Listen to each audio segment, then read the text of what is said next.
안녕하세요. 저는 돈 때문에 원치 않았던 남자와 결혼한 후 고통받아온 30년을 살아왔습니다. 이제 나의 삶을 살려는데도 이 남자가 제 발목을 잡고 있습니다. 어려운 환경에서 자라난 어린 시절을 보냈고 대학에 가지 못한 것이 아쉬웠습니다. 동생을 돌보고 돈을 벌기 위해 공장에서 일했지만 힘든 일들이었습니다. 어느 날 마을에서 잘 알려진 장남이 뜻밖의 고백을 했지만 나는 그의 마음을 받아들이지 않았습니다. 그럼에도 불구하고 그는 꾸준히 저를 기다렸고 꽃다발을 선물했습니다. 이야기의 내용은 계속됩니다. 더 경험이 많은 성인이 주는 충고를 계속해서 거부했고 며칠 후 퇴근 후 집에 돌아왔을 때 손님을 발견했다. 그 손님은 그 남자의 어머니였다. 나는 인사를 하고 옷을 갈아입고 주방으로 향했다. 주방에서 어머니는 손님을 대접하고 있었다. 나는 어머니와 우리 집 사이에 친밀한 관계가 아닌데 어머니가 왔다는 것이 이상했다. 어머니는 나에게 음료와 과일을 가져다 주라고 하셨고 나는 거실로 나가 테이블에 차와 과일을 올렸다. 어머니는 한참을 나를 바라보던 후 차를 마시고 부모님과 대화를 나누었다. 그 후 집으로 돌아가셨다. 난 어른들의 대화에 큰 관심이 없었고 부모님의 호출로 거실로 갔다. 그때 아버님께서 아마도 내가 어머니를 알겠지? 우리 집에 사는 분이 아닌가? 라고 물으셨다. 남편이 많은 유산을 남긴 채 가셨다더군. 맞아. 그분이 왜 우리 집에 왔는지 이해가 안 되네. 아마도 우리 아들이 너에게 관심이 있어서 알 거야? 그게 뭐냐고? 잘 알지도 못하는 사람이 관심을 갖는 건 좀 부담스러운 거야? 한번 만나볼세. 싫어요. 아직 누구 만나고 싶은 생각이 없어요. 그 집 아들이 저라 아직 만나고 싶은 생각이 없어요. 내 일일 첫인가 사람 만나보는 거 되게 큰일 하네요. 그 산산손색이라고요. 그게 무슨 말이지요? 너를 만나고 싶어서 상사병에 걸렸어 으쌰 미쳤어? 죽은 사람도 소원도 들어주는데 한번 만나볼까? 싫어요. 이렇게 얼굴 직시해 그 집에 뭐 있음 어찌 사정을 수고해서 찾아오는데 한 번만 둔 곳 한방 관객이 작다. 아버지의 지나치게 허용으로 한 번 정말 지켜해야 했어요. 그리고 며칠 후 주중에 나는 그 남자를 만났다. 버스 정류장에서 만나서 보면 얼굴이 두개출해 보이지 않았어요. 카페로 가서 티를 마시고 얘기하니까 그 남자가 만나줘서 고맙다며 인사를 전하며 내가 누구 했는지 어떤 모습으로 초대되었는지 말라. 내가 정말 딱 말하다 보니 날씨 시간이 되었고 남자는 저녁을 먹자고 말했지만 나는 제가 집에 들어가도록 거절했어. 그리고는 남자를 아직 만날 여유가 없어 조심스럽게 내 마음을 전하고 아직 날 만날 시간 없다는 것을 조심스럽게 얘기했어. 그 남자는 얼굴이 조금 어두워졌고 집에 데려다줄 얘기를 했지만 그것도 거절해서 죄송스레 알겠다고 했어요. 같이 걸었고 그 남자는 인사하고 나서 돌아섰어요. 그렇게 헤어지는 것이 마음이 조금 불편했지만 시간을 질질 끄는 것보다 확실하게 이야기하는 것이 저 남자에게도 나을 것이라고 생각해서 잘한 일이라고 생각하고 집으로 들어갔어요. 어머니는 제게 만나보니 어떠했냐고 물으셔서고 저는 제 마음을 잘 전달했다고 말하고 방으로 들어갔어요. 다음 날 퇴근 후 집으로 돌아왔는데 손님이 있었어요. 제가 오는 소리에 달려나온 동생은 저를 방으로 데리고 갔어요. 그리고 지금 안방에 그 남자가 와 있다고 이야기하며 저를 포기할 수 없어서 왔다고 그랬다며 저의 몸을 탁탁 두드리며 깔깔 웃었어요. 너무 황당하고 당황해했어요. 주방에서 음식을 만들고 있는 어머니에게 다가갔어요. 어머니는 저를 보고 언제 들어왔느냐며 손님이 와 계신 2층으로 가보라고 그랬어요. 그 남자가 왔다는 것을 모두 들었다며 무슨 일인지 물었어요. 그때 아버지가 방에서 저를 부르셨고 저는 안방으로 갔어요. 아버지는 그 남자와 웃으며 술을 주거나 발휘가 하고 계셨고 반으로 들어오던 저를 보시며 옆에 앉으라고 하셨어요. 그 남자는 저를 보며 쭈뼛쭈뼛 하고 있었어요. 어서 와서 여기 안전하게 있어 란 말이 있었고 왜 니들은 활동가 포기가 안 돼서 왔는지 라는 말도 있었어요. 이렇게 불쑥 남의 집에 찾아온다면 어쩌죠? 아버지가 그리고 와 주셨다고요. 정말 죄송합니다. 저는 밤 1시에 거실에 있어서 주방에서 술안주를 만드는 어머니와 함께 한 거예요. 동생들은 제 곁에서 웃고 있었는데 그들의 머리를 아파 쥐어박았어요. 시간이 흘러서 그 남자가 자리에서 일어나 동생들에게 용돈을 주었는데 저는 빼앗아 돌려드렸지만 다시 주길 원했어요. 그 남자는 다시 동생들에게 돈을 주고 제게 냅둬달라 하며 주머니에 넣고 방으로 들어갔어요.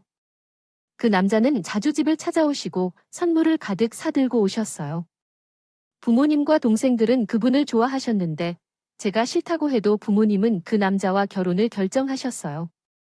제가 어떻게 말해도 고집을 부렸지만 결국 부모님의 의지로 결혼을 하게 되었어요. 없는 집안의 부잣집 사위가 되어서 얼마나 자랑스러운지 알겠죠? 잘 만들어지다. 결혼을 강요하셨어요. 저는 마음에도 없는 남자와 결혼하라고 하니 마음이 미쳤어요. 아침에 공장에 가고 집에 들어가는 것이 불편했어요. 집으로 돌아가면 결혼 이야기를 하니 마음이 편치 않았어요. 처음에는 좋은 말로 억력했다가 제가 계속 말을 안 듣자 가족을 생각하지 않은 불효녀로 만들었어요. 그리고 그 남자의 집에서도 자식이 어디를 못나서 답답하게 했다며 나오기 시작했어요. 상황은 나에게 나쁜 방향으로 점점 가고 나는 할 수 없이 마음에 없는 남자와 결혼하게 됐어요. 제외한 모든 가족들은 이 결혼을 찬성해요. 남자는 나와 결혼하면서 나도 모르게 오래된 집을 더 좋은 집으로 옮겨줬어요.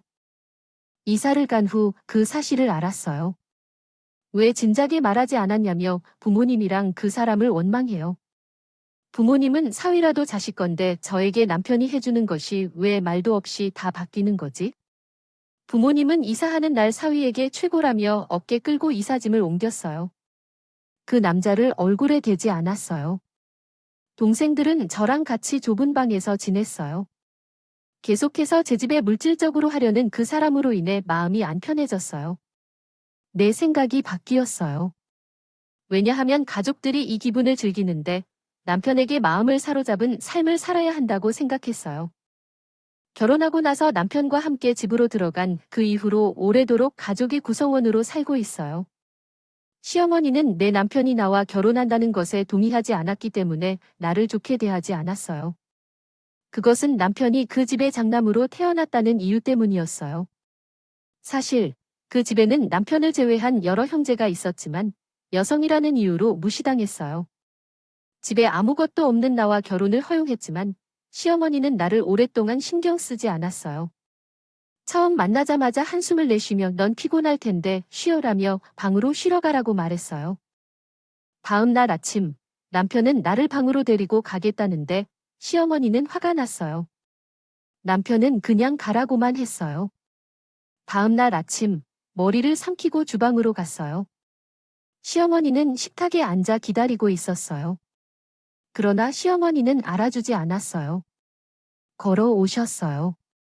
번거로운 질문이었지만 눈물로만 대답했어요. 번거롭다, 솔직히. 그녀가 나에게 다가오자 나는 얼굴 없는 척해 웃었다. 하지만 나의 눈물이 멈추지 않았다. 포기하겠어요. 그렇게 두 사람은 가중의 침묵 속으로 사라져갔다. 시장에 가겠다며 나가길 준비하라고 말씀하셨어요. 저는 옷을 갈아입고 시어머니를 따라 나왔어요. 시장에 도착해서 시어머니가 사려는 물건들을 들어주던 중 검정 봉지끈 때문에 손가락이 붉게 변하면서 아픈 정도로 조여지더라고요. 몇 걸음을 걸어서 멈추니 시어머니는 얼마나 더 빨리 하느냐고 저를 재촉하셨어요. 집에 도착해서 봉지를 내려놓고는 목이 마르다 못해 죽을 뻔했어요. 봉지를 놓자마자 냉장고에서 시원한 물을 꺼내 마셨죠. 시어머니는 쉬지 말라며 물건을 정리하라고 지시하셨어요. 그래서 냉장고를 정리하고 있는데 시어머니는 외출하겠다며 집을 나가셨어요. 그때부터 시어머니가 돌아오지 않았고 제가 너무 실실해서 잠든 동안 남편이 돌아왔어요. 시어머니는 그때까지 돌아오시지 않았죠. 시어머니가 들어와서 저를 물었어요. 당신이 왔네요. 그리고 고함을 내며 날 찾으러 왔더니 당황한 나는 남편을 밀치고 밖으로 쫓아냈어요. 너 지금까지 저녁 준비도 안 하고 뭐 하고 있었던 거니? 지금 하려고 했어요. 벌써 저녁 시간이 탁했는데 준비해놓고 언제 먹으려고? 밥도 안 되어 있고 결혼한 지 며칠이나 됐겠다고? 이미 없다고 퍼져요. 미안해요. 얼른 차례를 나번지에 배고픈 것은 일찍이 채운다. 나는 얼른 주방으로 가서 밥을 지어 아침에 먹었던 반찬을 올려놓았어요. 밥이 다 될 즈음에 식구들이 식탁에 앉아 시어머니를 기다렸어요. 시어머니는 식탁 위 반찬을 보고 한숨을 쉬며 숟가락을 바닥에 던졌어요. 아침에 먹었던 반찬을 그대로 올려놓은 거니 나의 집에서는 이런 재탕 같은 것만 먹고 살아?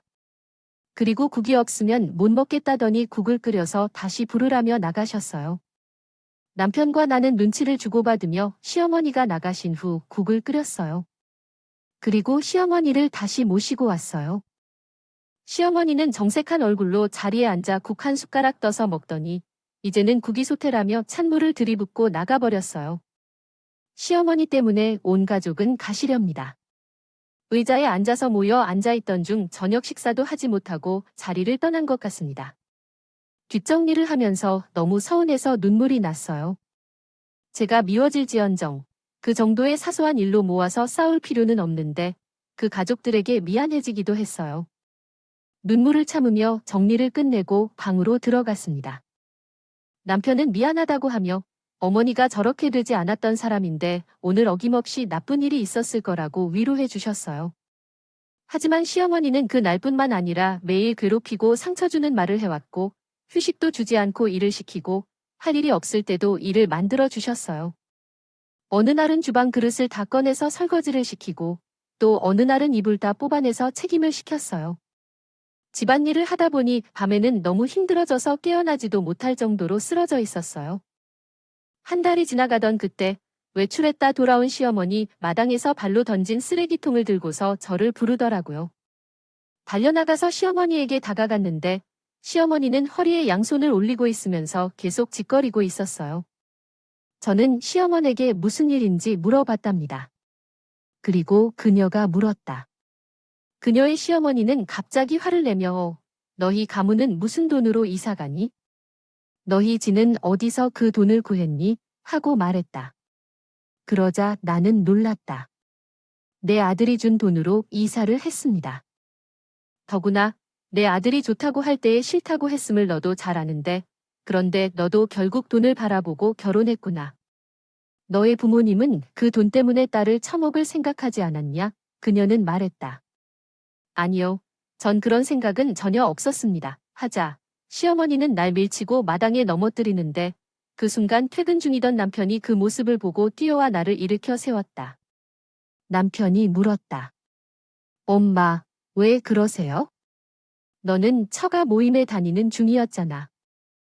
왜 나에게 이야기를 안 해줬어? 엄마가 이렇게 나올 것 같아서요. 제가 제 돈으로 집회를 드린 건데 왜 그러세요? 오히려 많이 공부시켜 초원으로 보내놨더니 내가 혼자 크다고 생각한 건가요? 어서 머리 좀 그만하세요.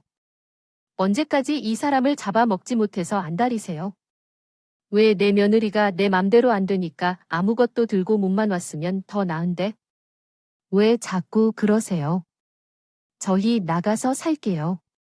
너를 이러려고 키운 것도 아니고 어떻게 너를 키웠는데 이렇게 하는 거야?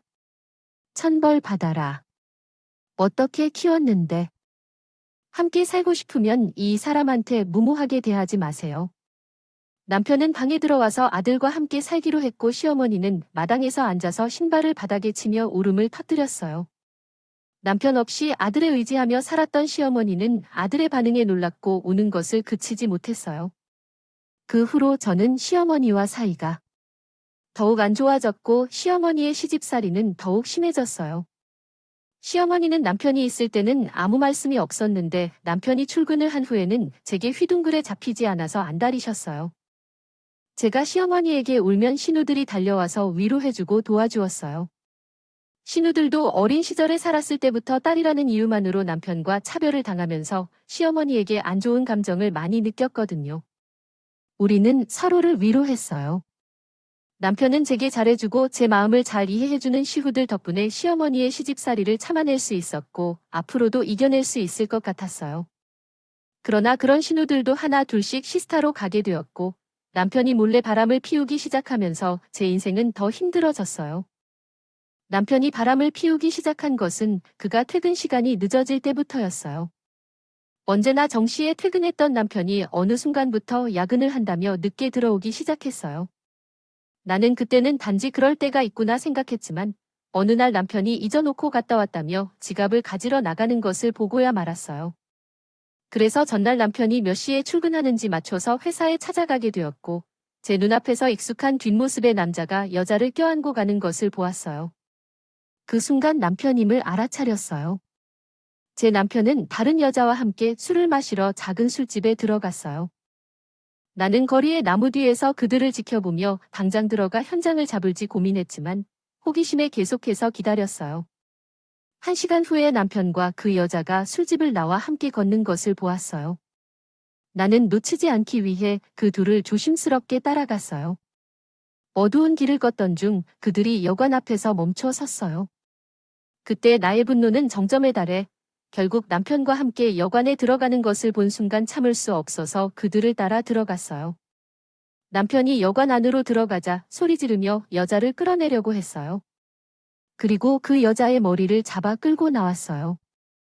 이런 상황에서 나는 분노와 어려움에 대한 강한 감정이 끓어오르며 미칠 것처럼 행동했어요. 어디서 만나는 사람이 없어서 유부남을 유혹했던 당신은 누구인가요? 당신이 만난 사람은 남편인데 이제 나를 마켓에 팔려고 하는 거구나. 나는 쓰러진 여자의 머리 위에 올라탔다가 그녀의 머리를 잡고 사정없이 흔들었어요. 남편이 따라와서 그 여자와 나를 떼어냈고 그 여자는 그 사이를 이용해서 도망쳐 갔어요. 남편은 나한테 말을 그만하라고 하면서 당신도 이탈을 받았어요. 나는 당신 집에 약을 먹는다는 거 거짓말이었고 계속 당신과 만나고 있었다는 거 오해해요. 오늘 처음이야. 침을 삼키기 시작해. 나한테 뭐라고 말해? 진짜야. 맹세해. 오늘도 당신 때문에 속았어. 당신이 그걸 말이라고 하는 거야? 오늘 들어온 게 뭐가 어떻게 되었는 그래? 그냥 얼마나 논했을 테냐. 회초리를 쓰면 당신을 위해 차지도 못한다면 당신이 그렇게 말했잖아. 내가 집에 오지 않으면 뭘 어떻게 하겠어? 이런 말을 할 필요 없어. 내 말은 그게 아니야? 나쁜 짓을 안 했단 거야? 제발 정신 차려. 여기서 말고 집으로 가서 얘기하자. 남편은 흥분해서 나를 집으로 데려왔어. 사과를 해서 다시는 그런 일이 없을 거라고 약속했어. 나는 남편에게 큰 배신감을 느끼고 며칠 동안 그에게 시선을 주지 않았다. 남편은 내 마음을 되찾기 위해 최선을 다해줬어. 집에 돌아오면 집일을 도와주고 아이와 놀아주면서 내 반응을 살피곤 했어요. 매일 여러 번 남편이 그 여인과 함께 숙소 앞에 서 있는 모습이 생각나서 떨리는 손이 멎지 않았어요. 남편을 보면 너무 불편하고 화가 났지만 어린 아이를 봐서 계속해서 잡기 힘들었어요. 언젠가는 나도 실수를 저질러 올 수 있다는 생각으로 마음을 다잡았고 한 번만 그냥 놔줄 결심을 했어요. 남편은 정신을 차리는 것 같았지만 오래 가지는 못했어요. 아이 하나, 아니 또 다른 아이가 태어나고도 남편은 여자를 만나면서 여러 차례 걸리게 되었고 그때마다 용서를 구하고 저는 용서해 주었어요. 그러던 중 남편은 공개적으로 여자를 만나기 시작했고 이제는 양심도 죄책감도 없었어요. 시장을 돌아다니며 솔선수범 팔짱을 끼는 남편의 태도에 괴롭혀졌고 그 여자도 저를 우습게 알게 되었어요. 친구들이 나와 다투긴 했지만 소용없었고 시어머니는 모든 것을 알면서도 말을 하지 않고 오히려 내 잘못 때문에 남편이 이렇게 외면한 것이라고 했어요. 참아왔지만 내내 어린 자녀들을 위해 몸부림치며 참고 살아왔어요. 어느 날 시어머니가 이상해지기 시작했어요. 엄마야, 나 밥 안 주워서 아까 뭐 데리러 왔니? 언젠가 저랑 같이 소고기 국에 판 말아요. 가짜말 하지마. 너 지금 난 읽었다고. 이 제품 기능 나와. 빨리 밥 내놔. 엄마 왜 이러세요? 아빠 빨리 내놔. 빨리 밥 달라고. 지어 머리 밥 뒤쳐놓고 선 밥 안 준다면 알리를 쓰셨어요. 나는 장모님이 원래 잘 저러시니 또 저를 괴롭히려고 그러시나 보다 생각하고 밥을 다시 차려드렸어요. 장모님이 식사 한 그릇 뚝딱 하시는지 1시간도 안 지났는데 처음 먹는 사람처럼 밥을 허겁지겁 드셨어요. 그리고 잠이 온다며 방으로 들어가셨어요. 나는 집안일을 하고 아이들이 오는 시간에 맞춰 저녁을 준비하고 있었어요. 식사 준비를 마치고 장모님을 불렀지만 장모님이 나오지 않으셨어요. 나는 장모님 방문을 열었더니 장모님이 다급하게 자신의 치마 밑으로 무언가를 숨기고 있었어요. 나는 장모님에게 식사를 하라고 말했지만 장모님은 나갈 생각이 없으셨어요. 나는 장모님에게 다가가 일으키려는데 화를 내며 자신의 몸에 손도 못 대게 하며 몸을 틀어서 나오지 않으셨어요 할 수 없이 나는 방을 나와 아이들과 저녁을 먼저 먹었어요. 그날은 정말로 장모님의 이상한 행동 때문에 잠을 잘 수가 없었고 장모님 방으로 갔어요. 잠자는 시어머니 옆에 다가가 살펴보던 중 깜짝 놀라게 되었습니다. 친구들이 나와 다투긴 했지만 소용없었고 시어머니는 모든 것을 알면서도 말을 하지 않고 오히려 내 잘못 때문에 남편이 이렇게 외면한 것이라고 했어요. 참아왔지만 내내 어린 자녀들을 위해 몸부림치며 참고 살아왔어요. 어느 날 시어머니가 이상해지기 시작했어요. 시어머니는 입속에 간식을 넣어두고 계시더라고요. 며칠 동안 주시를 지켜보니 예전과 다르게 가끔 다른 사람이 된 것 같았어요. 시어머니의 모습에 의심이 들어서 시어머니를 모셔 병원에 데리고 갔습니다. 예상대로 시어머니는 치매에 걸렸다는 결과를 받았죠. 치매라는 사실을 받아들이기 힘들어 하시던 시어머니는 제 참담한 모습을 보여주셨어요. 남편에게 사실을 알리자 치료를 받으면 괜찮아진다며 위로해 주었지만 시어머니는 그 모습을 인정하기를 꺼려했어요. 그 결과 시어머니는 나를 알아보지 못할 정도로 상태가 악화되었고 다른 가족들은 요양원에 맡기자고 했지만 시어머니는 거기 가기를 싫어했습니다. 그래서 결국 저만이 집에서 시어머니를 돌봐야 했죠. 시어머니의 상태가 심해져도 남편은 정신을 못 차리는 채 계속 외출을 하고 있어서 저는 점점 지쳐가고 있었습니다. 시어머니와의 상황에 대해 알 수 없는 행동을 보며 왜 이런 일이 벌어지는지 궁금해했죠. 그러나 마음이 편할 수 있도록 노력해야겠죠. 나는 당신에게 실망했었어요. 내가 너에게 오랜 시간 동안 많은 허물을 저지른 것 같아서 그 보복을 받고 있는 것 같았어요. 그런 말을 하지 말아 주세요. 나는 빨리 도와줄 거예요. 내 콧물을 닦아주겠다. 어머님, 배고파. 밥을 조금 먹을래? 한동안 정상을 되찾은 듯 했지만 다시 다른 사람이 되어버린 어머님. 어머님은 나를 욕하고 책망했지만 이제는 나에게 의지하고 있는 어머님을 보니 마음이 아팠어요. 어머님을 데리고 주방으로 가서 밥을 챙겨주었고 어머님은 다시 잠이 들었어요. 때때로 정신이 들 때마다 미안하다고 감사하다고 말하며 요양원에 보내주라고 부탁했어요. 하지만 나는 그렇게 할 수 없었어요. 몇 달이 지난 후 어머님은 세상을 떠나셨어요. 그 슬픔에서 벗어나기가 어려웠어요. 30년 동안 같이 살았던 어머니, 그리고 돌아가시기 전 돌봐드린 어머니를 잃어 너무 슬펐어요. 주변 사람들은 이제 편히 살라고 하지만 나는 마음이 편하지 않았어요. 그런 가운데 남편은 연락이 되지 않았고 다음 날 밤 빈소로 와서 어머님의 영정 앞에서 크게 울었어요. 남편의 얼굴에 침을 뱉고 싶었어요. 살아계실 때는 아무런 관심도 없었던 그가 울음소리도 싶었지요. 그 그녀가 들어왔다.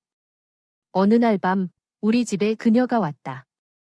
그녀는 검은색 원피스를 입고 눈물을 훔치며 울고 있었다. 그녀가 앉아 울고 있자 우리 가족은 놀라 밖으로 나왔다. 남편은 그녀를 보자 화들짝 놀라고 그녀를 끌어올렸다. 그러나 그녀는 이상했다. 누가 시어머니라고? 라고 물었다. 사진 속에 있는 웃고 계신 분이 내 시어머니인 거 아닌가? 라고 했다. 남편은 혼란스러워했지만 그녀는 정말로 기이했다. 당신들은 아직도 만나다니 나이가 들어서 그렇게 민망해하지 않아. 남들이 보는 눈치를 신경 쓰지 않아.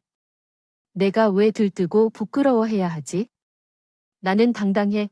아들과 함께 살면서 이 집의 며느리가 되는 거 맞지? 그래, 결국 맛이 갔다고 할 수 있는 2년짜리 수고들이 미쳤어. 왜 빈 껍데기와 살고 있는 당신 같은 여자도 며느리 일 없이 하고 서 있을까? 같이 사는 나는 당연한 거야? 뭐라고, 저도 상복을 받으세요. 시어머니가 돌아가셨는데 나도 며느리인 나는 함께 쓰는 거겠지? 뭐, 이런 열이다 할 수가 있어? 보기 민망한 일이야. 그 여자의 머리를 붙잡았어. 그 여자는 발을 동동 떼며 나를 쳐다봤어. 그 여자는 고래 울음처럼 외쳤고 나에게 계속해서 빈 껍데기와 산단이 좋냐며 비웃기 시작했어. 남편은 그 여자를 끌어 밖으로 나갔고 다른 가족들은 정신이 나간 것처럼 아무 대답도 못하고 서 있었어. 그 여자를 쫓아보낸 남편이 들어왔고 신호들은 어머니 앞에서 어찌 이러냐며 집안의 체면을 다 망치고 자있다고 소리쳤어. 그리고 바닥에 앉아 시어머니의 사진을 보며 이렇게 된 아들 하나 보여서 너의 기분이 어때? 라고 했어. 시어머니가 불쌍하다고 울었어. 남편은 아무 말 없이 나에게 서류 봉투 하나를 줬어. 그것을 본 나는 깜짝 놀랐어. 그것은 곧 이혼 합의서였어. 너무 어이가 없어서 웃음밖에 나오지 않았다. 아니요, 죄송합니다. 제가 한국어로 번역된 내용을 한국어로 다시 작성할 수 없습니다. 도와드릴 수 있는 다른 내용이 있으면 알려주세요. 그 돈이 어디서 남겼느냐고 물어보았죠. 이건 내 어머니가 나에게 준 것이야. 우리 어머니가 왜 그걸 주었는지는 모르겠지만 30년 동안 함께 살았으니까 이건 보상금 같은 걸까? 어머니 죽었으니까부터 중요한 시기였지. 나도 모름지기 어머니가 이제 중요하게 생각하는데 왜 나에게 준 걸까? 그렇게 가만 안 한 말만 들어 내려놔? 어머니가 주었으니 받은 거잖아. 어머니가 내 곁에 항상 있었어야 했어. 그 덕분에 눈을 떠 살아 돌아온 나를 받아줬어. 어디에 있어도 내가 떠나질 않았으면 콩 떨어지게 꼬마가 됐을 텐데. 나이 먹은 뿌리가 고기가 그런 소리 하지 말자. 여자가 내게 남긴 돈 때문에 남편이 쩔쩔 맞고 그 모습을 보았을 때 너무 웃길 해 꼭 돌아서 못 보겠어? 어머니는 아들이 있을 때 정신을 찾아봤지. 언제나 자신을 구매하던 아무것도 모르는 아들이 떠나자 늙고 병든 슬픔을 최대한 뒤엎었어. 그래서 의미 없는 사랑을 찾으며 나를 괴롭히는 과거의 모든 미안함과 감사함을 보여줬어. 아무것도 모르는 남편은 모든 것을 이해하고 이혼서를 찢어버리며 절대로 떠나지 말 것이라고 말할 수 있었고 그 돈도 당연히 잘하라고 만약에 집안에서 벌어지는 가족 간 갈등을 다루는 내용입니다. 한 인물은 자신의 어머니의 재산이 자식이 아닌 며느리에게로 넘어가는 것에 대해 갈등을 느끼고 그에 대해 반발하며 가족들과의 대립을 겪습니다. 그러나 신호들도 어머니의 차별을 받은 과거를 되새기며 이해하고 용서하고자 합니다. 결국 주인공은 가족의 소송으로부터 벗어나 평화롭게 살고 싶다는 소망을 품고 있는 모습을 보입니다.